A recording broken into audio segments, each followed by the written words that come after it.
Tangan saya terbalik dalam membela Allah dan Rasul itu masalah faraid.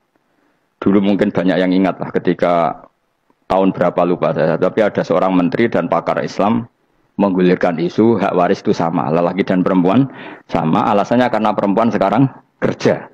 Jadi gara-gara kesamaan gender kemudian mereka ingin bagi waris itu apa? Sama lidzakari bisu hadil, saya itu ditentang.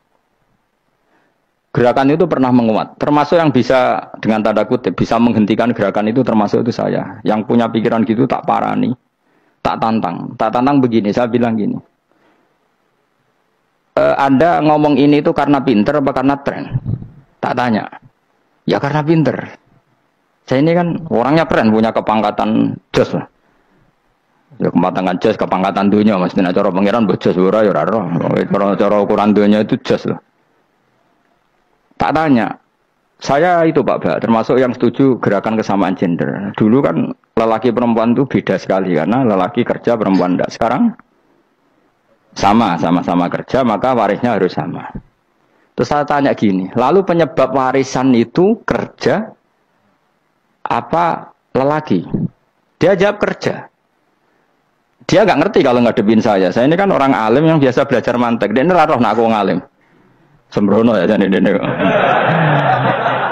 Ketika tak tanya gini, lalu misalnya saya punya anak, yang anak saya putri itu direktur BUMN atau direktur bank atau direktur PT besar. Kemudian anak lelaki saya idiot, goblok. Warisannya dikasihkan siapa? Kalau kerja adalah alasan dapat warisan, berarti anak saya perempuan itu yang dapat warisan dong. Anak saya lelaki kan idiot, nggak kerja. Lalu warisan itu berdasar prestasi apa empati? Kalau berdasar prestasi malah Anda ini aneh. Sudah kerja direktur BUMN hanya karena dia kerja, dia dapat warisan. Karena Anda bilang asbabul irsi adalah kerja. Kalau saya bilang karena empati, saya juga gak fair. Yang kerja juga butuh modal gak saya warisi, tapi yang idiot tak warisi karena warisan berdasar empati. Lalu Anda milih mana? Bingung deh namanya. Sampai dia ikrar, saya belum pernah mendapat perlawanan seperti ini. Karena Anda ngomong sama orang-orang goblok, kata saya. Terus saya bilang, saya ini ngaji Wahab, khatam berkali-kali. Anda mungkin baca kitab Wahab itu hanya terjemah. Maka menurut Islam, yang menjadi hak waris itu sebabnya zukurah wal unasah. Kelelakian menjadi dapat 2 bagian, keperempuanan menjadi 1 bagian. Dan itu Islam tidak mau urusan dengan prestasi maupun empati. Mujarrodul zukurah dan mujarrodul unusah. Sehingga dengan seperti ini tuh Islam nggak ribet. Coba kalau kamu pakai ilatul hukmi, pakai cara berpikir logika, malah ruwet. Karena tadi, kalau kesamaan gender itu karena perempuan kerja, lalu misalnya yang lelaki idiot misalnya atau pengangguran, warisan kamu kasihkan siapa? Kalau kerja itu menjadi alasan hukum, kamu kasihkan yang perempuan kan? Aneh nggak? Yang sudah kerja malah kamu kasih warisan, yang nganggur enggak? Berarti berdasar prestasi atau berdasar empati. Kalau kamu dapat warisan, idiot dulu dong. Idiot dulu, goblok dulu, kecelakaan dulu, baru dapat warisan karena dapat empati. Yang sudah PNS nggak perlu dapat warisan karena sudah juga ruwet. Fakih seperti ini ruwet nggak? Ruwet. Nah, kata Imam Haromen gurunya Ghazali, agama itu kadang dinuna dinul ajais. Kita ikut yang lugu saja. Allah bilang lelaki dapat 2 bagian dari perempuan, ya lelaki ya yang punya alat kelamin, penis. Perempuan yang punya farji, ya sudah gitu aja, gak usah ruwet-ruwet. Kenapa begitu? Ya sudah seperti itu. Nanti lama-lama gini kalau diterusin. Ada seorang dokter fikih perempuan. Dia menguasai fikih sholat. Ruhin lanang tapi gak menguasai fikih sholat. Rohnya mau pesolatan misalnya. Lalu yang jadi imam siapa kalau berdasar prestasi? Perempuan dong, karena dia doktoral fikih sholat. Dia menguasai aneh-anehnya sholat. Horo ibu masaili sholat dia menguasai. Sementara Rukin takut sholat itu apa Rukin? Pokoknya ini gugus ngadeg terus lugu. Terus ngadeg malah. Apa? Ada mulan. Nak salam ngalerin. Dia tahunya hanya itu dok. Lalu kalau nuruti imam sholat adalah yang terpandai dalam fikih sholat, tentu yang imami perempuan. Tapi agama ini tidak seperti itu. Pokoknya wong lanang imami. Wong beda. Jadi makanya kata Imam Haromen dinuna dinul ajais. Sampai Said Muhammad itu sering ngutip beliau gini kan, Allahumma imanan ka imanil ajais, ya Allah. Semoga iman saya menerima konsep engkau itu ka imanil ajais. Imannya wong wedok-wedok sing lugu. Ajis itu perempuan lugu yang sudah sepuh. Jadi misalnya ngukur anak seneng ya anak kono gedang goreng, ngekei duwe, ya lugu saja. Itu bagus. Daripada kamu pakai argumentasi, karena argumentasi ini sebetulnya kelihatan cerdas, tapi ada kebodohan masif. Karena tadi, kalau hak waris kita otak-atik dengan prestasi, maka yang pro empati akan protes. Paham ya?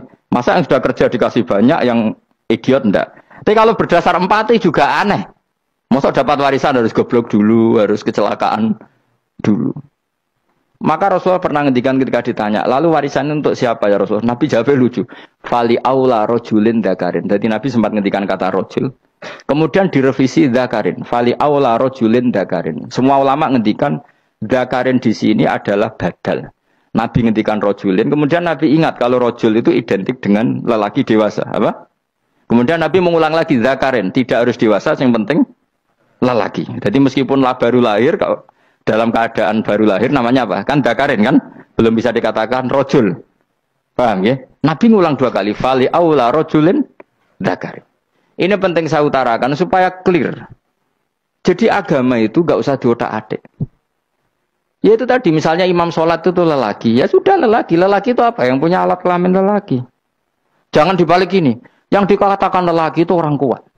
Jika meskipun perempuan kalau kuat. Misalnya perempuan anggota polwan. Lelakinya cemen, idiot, maka imamnya perempuan gitu. Karena makna lelaki adalah kuat. Ini keruwetan. Jadi agama itu tidak seperti itu. Nah sekarang kembali ke pilihan. Yang dikatakan pilihan itu orang hebat. Apa yang dipilih? Apa berdasar definisi? Apa berdasar kehendak yang milih? Loh kok mulai do pinter? Tumben do pinter. Alam raya ini milik Allah. Dan semua di alam raya ini milik Allah. Maka dipilih tidak dipilih itu terserah yang punya apa terserah kita. Apa terserah kriteria, apa terserah definisi.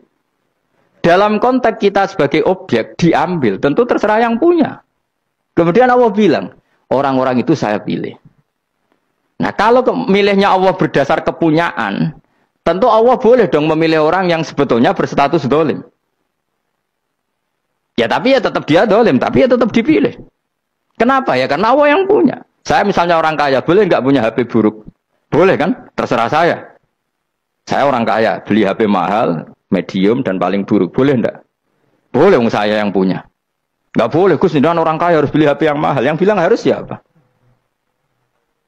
Nah kegoblokan kita ini seperti ini. Nak wong sugih HP ini kudu larang. Nak wong alim kudu bojone ayu. Sing kudu darani kudu ayu ku sapa? Nak maji jalan yang tumbuh swarga lho kudu iku sing swargane mbahmu tapi kudu. Nah, kita ini sering berpikir ngatur Tuhan. Nah, Indonesia negara yang mayoritas muslim terus Islam Indonesia kudu dadi sampling Islam seluruh apa? Dunia. Ya ora usah sombong ngono ya keben mayoritas kok wonge kakean ngono ae ora perlu GR jadi sampling percontohan Islam internasional ora perlu ngono. Lah misale terus jadi contoh misalnya di Masjid Haram niru Jumatan di Indonesia berangkat mbek rokokan. Bariku teki diusep-usep nang pojok pager. Lah misalnya wong Mekah terus do ngono kabeh karena mencontoh Islam Indonesia. Kacau gak? Ora usah GR ngono biasa wae. Napa? Biasa wae. Terus misalnya mencontoh Islam Indonesia, Indonesia nak ziarah Wali Songo terus tahlilan nunggu nganti setengah jam. Lah terus raudhah dikepung ngono rak macet Mekah Madinah. Mergo agar ziarah Nabi terus lungguh apa? Sak jam.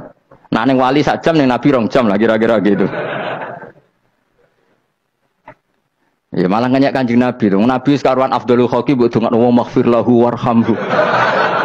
Niku malaikat sak langit miso.